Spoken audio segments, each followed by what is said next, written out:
Huwag mo akong husgahan sa kaunti mong kaalaman kasi kilala mo lang ako sa pangalan, hindi sa galawan. Pinanganak akong mahirap, hindi ako pinalad makapagtapos ng pag-aaral kaya binawi ko na lang sa sipag at diskarte sa buhay.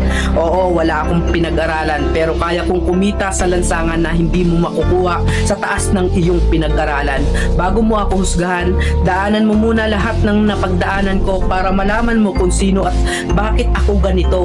Huwag mo husgahan ng isang tao dahil sa natapos niya, dahil minsan kahit yung mga taong hindi man humahawak ng diploma, daig pa nila yung nakagraduate ng may corona. Bawat tao may kanya-kanyang kwento sa buhay. Kaya bago mo sila husgahan, alamin mo muna ang kanilang pagkatao at tingnan mo muna ang sarili mo. Baka malala ka pa sa tinitira mo.